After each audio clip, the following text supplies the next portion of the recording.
Hey guys, in today's video, we're going to go through 17 categories to determine what the Toyota Supra's Steve score is going to be.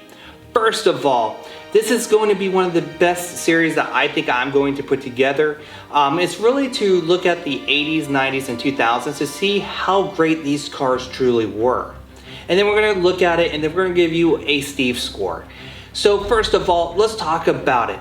You know, growing up in the 80s and 90s and even the early 2000s, the cars, not every car was considered a supercar. Not every car had super performance, but they all had their own iconic aspects about them that made them so unique, so cool.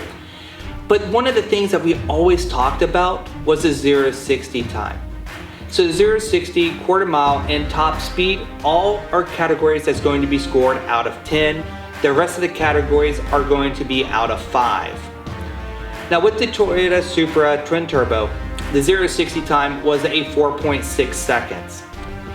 At this point, the very fast Supra got a score out of 7 out of 10. The acceleration was great with the Toyota Supra, and it was a car that was so iconic that I don't expect it to be a slow vehicle. The quarter mile time was a little bit different. It did it in 13.1 seconds at 109 miles per hour. The Supra earned a score out of 4 out of 10 because it wasn't a car that was made to be a quarter mile car, regardless of what Fast and Furious made it look. So with this being said, from the factory, great 0 to 60 time, quarter mile time was just blah. Now the top speed, it was a car that was pretty quick. It did a top speed of 160 miles per hour. In today's standards, that's nothing. But back in the 90s, that was still pretty fast. You're definitely not going to outrun any helicopters or be able to really do a lot in the aspect of running. It got a score out of 4 out of 10. Again, it's respectable at 160 miles per hour. So far, I have seen that the Supra is very quick, 0 to 60, but the quarter mile time and top speed time, well, it's not the fastest. Now, let's talk about the standing mile. Now, the reason I'm not putting this in a 10 category is because back in the 90s, this wasn't something that was so big for us to do, right? We didn't look at the standing mile as a big number, but it did do it in under 160 miles per hour. At this point, it did get a 2 out of 5 far as the standing mile time. You know, the Supra has other aspects of the car that's amazing, but right now it's just not the quarter mile top end or the standing mile times. The 0 to 100 category, if you're looking at the quarter mile time, you kind of already know that this time frame isn't going to be the best. It's 11.1 seconds. So when you look at the category, it's going to make it a 2 out of 5 for the 0 to 100 category. Braking, when you look at the 100 back to 0, the Supra did it in 5.7 seconds. That earns a score out of 1 out of 5. When you combine the 0 to 100 to 0 again, it earned a score of 16.8. Once again, this is one of the lowest tier cars as far as performance. That makes it a 1 out of 5 for this particular category. But let's take a look at the braking 60 to 0. And this is where you kind of see where the Supra was amazing at. It had this record for many years. From 60 to 0, it braked in 109 feet. That earned a score out of 5 out of 5.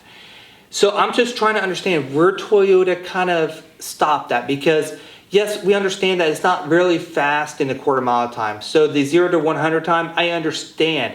I'm having trouble understanding why it took it so long to stop from 100 to 0 and 5.7 seconds when it can stop on a dime from 60 to 0. But regardless of that, it got a very strong score. And from what I looked at when I started making up where the numbers are going to fall into place, it was the best stopping car of all the cars that I looked at to come up with these scales of how we're going to rate these vehicles.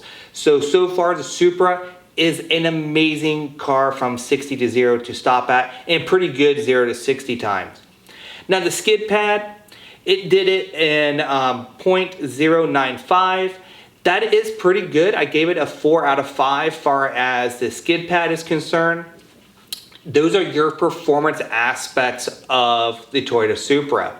Now we're going to get into some of the more subjective categories.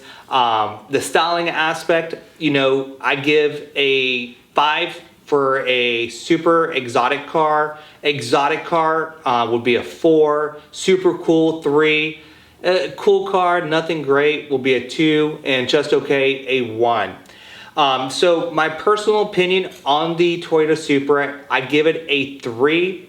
I think it is a super cool car. That's what I love about the Supra, is there's so many aftermarket parts out there that you can buy this car and do anything you want, and this car is going to look amazing. It's one of the best looking JDM cars out there in my personal opinion. I absolutely love the styling aspect. The rarity of this vehicle, I gave it a 2 out of 5. There are ultra rare cars out there like the F40. You know, then you have rare cars, you know, maybe like the NSX Dodge Viper. And then you get into your regular production vehicles and then high production vehicles. So I think the rarity aspect on this car is a 2. It's not going to be the most rare car. You can buy these cars. You may not be able to buy an Ultra and Turbo, but the Supra brand you can buy, you can find these vehicles. And a lot of people, that's what they do, and they just modify their vehicles. Far as legacy, I think this car is very important in the 90s.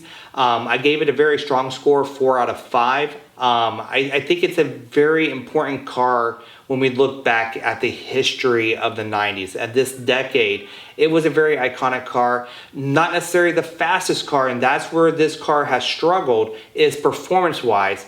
But far as legacy, it's pretty up there. It's a good JDM car.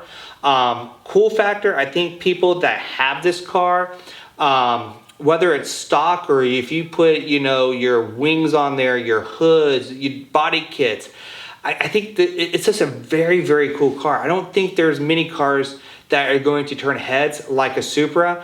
So I gave it a 4 out of 5. Again, a very strong score far as the cool factor. Fun factor is the enjoyment that you have when you're inside the car. Cool factor is really what people think of the car. Fun factor is what you personally get out of the car. And I think if you modify the car, it would be a 5 out of 5. But I think just based off the car itself, it gets a score out of 4 out of 5. You know, yes, again, 0 to 60 time is fun. Quarter mile time was a little slow. Top end speed is very slow. But you take this car on the back streets and you just go through corners and turns and just going out just to enjoy the car. This car has it all. So I gave it a fun factor, 4 out of 5. Reliability on these cars, I gave it a 3 out of 5. Again, you're looking at these cars and how they've actually developed. There's some issues that people do have with the Supras. So they're not the most reliable car, but they're not close to being like a Ferrari either. So the reliability is pretty good. So I gave it a very good score. I think the collectibility aspect on these cars is just going up. More people are wanting these cars. So for future collectibility, if you have one and it stays in really good condition, mint condition, I give it a 4 out of 5 as far as future collectibility. The value, overall value on this vehicle, you know, when you look at the styling aspects with the performance, I gave it a 3 out of 5. The reason why is just because it's not a very fast car, quarter mile time, top speed. Now, yes, you can modify these cars to outperform many cars on this list. But talking just to stock forms, this is where this car lands. The total Steve score out of 100, the Toyota Supra gets a score out of 57 out of 100. We're gonna see how this really stacks up going forward. I did think it was going to be a little higher. I didn't realize how low the quarter mile time, top speed times, and the 0 to 100 times were going to be on this car, because I knew the braking was so tremendously awesome on this car. I did think that this car would be in the 70s to 80s category, so I'm a little disappointed about the 57 score on this. Again, I'm not trying to give a biased score on any of these cars. Most of these scores, as you can tell, are performance-based numbers that's going to be across the board. So every single car is going to get the exact same number. So if you have a car that runs 0 to 60 and 4.7, it's going to have a 7. So guys, I appreciate you guys watching this video. The Supra right now is in first place in the 90s category. We're looking forward to seeing what car comes up next. And again, guys, thanks for watching this video as always. God bless and take care.